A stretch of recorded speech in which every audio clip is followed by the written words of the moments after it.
চাঁদাবাজি, টেন্ডারবাজি, রাজনীতি, মাফিয়াতন্ত্রের রাজনীতি 5 আগস্ট চ্যাপ্টার ক্লোজ হয়ে গেছে। যেই দল নিজেদের দলের নেতা কর্মীদেরকে অন্তর্কুণ্ডলে মেরে ফেলে, সেই দলের হাতে কিভাবে একটা রাষ্ট্র নিরাপদ হতে পারে? হা মানে হলো ইনসাফ, হা মানে হলো আজাদি, না মানে হলো গোলামি। আমরা আর গোলামি চাই না। কিভাবে দিল্লির তাবেদারদের বিরুদ্ধে কথা বলতে হয়, কিভাবে আগ্রাসনের বিরুদ্ধে কথা বলতে হয়, কিভাবে ইনসাফের পক্ষে কথা বলতে হয়, কিভাবে এই বাংলাদেশের মাফিয়াতন্ত্রের বিরুদ্ধে কথা বলতে হয়, কিভাবে পরিবারতন্ত্রের বিরুদ্ধে কথা বলতে হয়। আমরা এই 1.5 বছরে আমাদের এই মানুষরা প্রমাণ করেছে কিভাবে দেশকে ভালোবাসতে হয়, কিভাবে কথা এবং কাজের মধ্যে মিল রাখতে হয়। কিন্তু আমরা আজকে দেখতে পেয়েছি 1.5 বছর জুড়ে পরে একজন নেতা এসেছেন, নেতা আসার পরে তার বিভিন্ন ধরনের পরিকল্পনার কথা বলছেন। 1.5 বছর জুড়ে আমরা দেখতে পেয়েছি জুলাই বিপ্লব পরবর্তী ওই দল সেই আগের কায়দার রাজনীতি তারা করছে, সেই দুর্বৃত্তায়নের রাজনীতি তারা করছে, সেই চাঁদাবাজি, টেন্ডারবাজি, গুম খুনের সেই ফেসিবাদী কাঠামোর রাজনীতি তারা করছে। তাদের মধ্যে কোনো সংস্কার নেই। যেই সংস্কার করার জন্য জুলাই বিপ্লবে শহীদদের জীবন দিয়েছে, তার কোনো পরিবর্তন আমরা ওই দলের মধ্যে দেখতে পাই না। আমরা দেখতে পেয়েছি ওই দল নিজেদের মধ্যে অন্তর্কুণ্ডলে তারা ডাবল সেঞ্চুরি করেছে।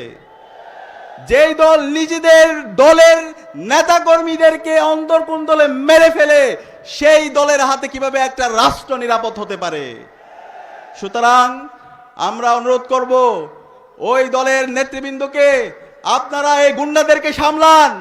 চাঁদাবাজি, টেন্ডারবাজি, রাজনীতি, মাফিয়াতন্ত্রের রাজনীতি 5 আগস্ট চ্যাপ্টার ক্লোজ হয়ে গেছে। সুতরাং ওই রাজনীতি চলবে না। ইতিমধ্যে ছাত্ররা জানিয়ে দিয়েছে তাদের অবস্থান। আপনাদের যে অবস্থান ছিল শহীদ জিয়া এবং বেগম জিয়া থাকতে, আপনার দলের যে অবস্থান ছিল সেই অবস্থান আজকে আপনারা আপনাদের ভুল রাজনীতির কারণে আপনারা হারিয়ে ফেলেছেন। সুতরাং এখনো সময় আছে, নিজেদেরকে সংস্কার করেন, জুলাইয়ের শহীদদের আকাঙ্ক্ষাকে ধারণ করেন, বাংলাদেশের তারুণ্যকে ধারণ করেন এবং চাঁদাবাজি, টেন্ডারবাজি, মাফিয়াতন্ত্রের বিরুদ্ধে জিরো টলারেন্স নীতি ঘোষণা করেন। এভাবে যদি ঘোষণা করতে পারেন, তাহলে বাংলাদেশে মানুষ আপনাদের কথাগুলো আবার নতুনভাবে ভাববে।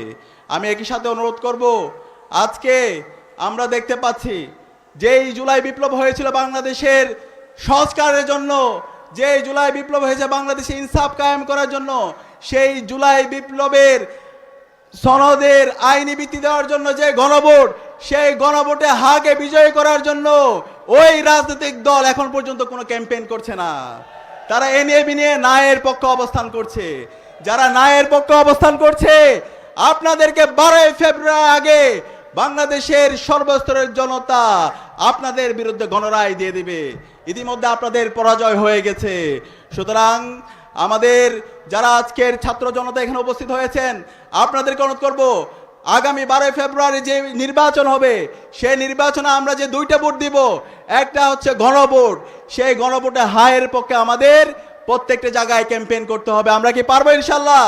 হা মানে হলো বাংলাদেশ, হা মানে হলো ইনসাফ, হা মানে হলো আজাদি, না মানে হলো গোলামি। আমরা আর গোলামি চাই না, আমরা আর কোনো মাফিয়াতন্ত্র চাই না, আমরা আর কোনো চাঁদাবাজি, টেন্ডারবাজি চাই না।